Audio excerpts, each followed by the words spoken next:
Content. By examining the content, you can determine an article's suitability for scholarly research. Remember to look not only for relevant topical information, but also signs of scholarship. Here are some questions to consider. Audience. Is the work intended for other scholars or experts in the field? Does it use discipline-specific terminology? Intent. Why is the author publishing the article? Is it a report, a case study, or an in-depth analysis of a specific topic? Level. Does the article assume some basic knowledge on the reader's part? Is it written for peers or to introduce the topic to laypersons? Style. Are there illustrations, charts, and tables?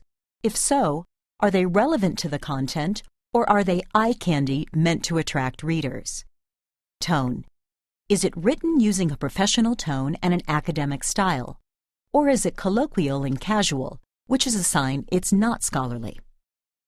This excerpt from the Elementary School Journal provides information on the source's credibility. As a researcher, knowing that the article is credible is just as important as finding out what it has to say about high-stakes testing. The title of the journal, the Elementary School Journal, doesn't tell us much about the level of content, but the subtitle of the article, A Framework for Equitable Learning Opportunities, gives a clue that this article is aimed at readers with some knowledge in the field, not at the general public.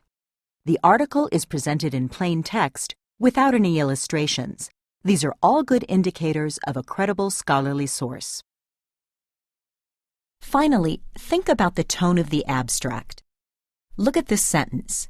Next, we provide examples of curriculum development and research programs to illustrate key components in the theoretical framework and to highlight how these programs address challenges in curriculum design and implementation.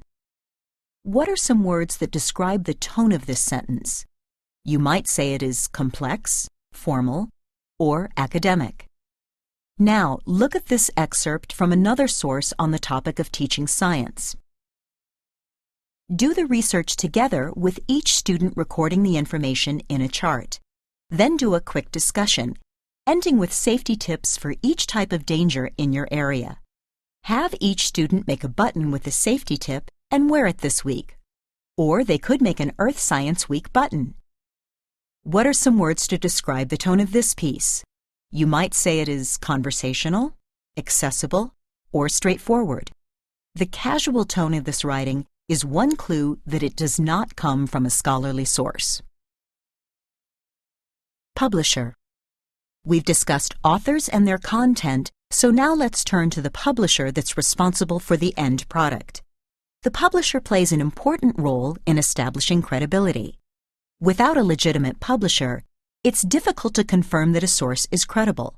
When in doubt, look to the publisher to help steer you toward a credible source on which to base your scholarly work, and search for these clues. Does the journal list an editorial board? Is there a logo? Has the journal won any awards? Is it affiliated with a well-known institution? Is the blurb on the journal written in a scholarly manner for an academic audience? Within a scholarly database listing, you will usually find a link that offers information about a journal.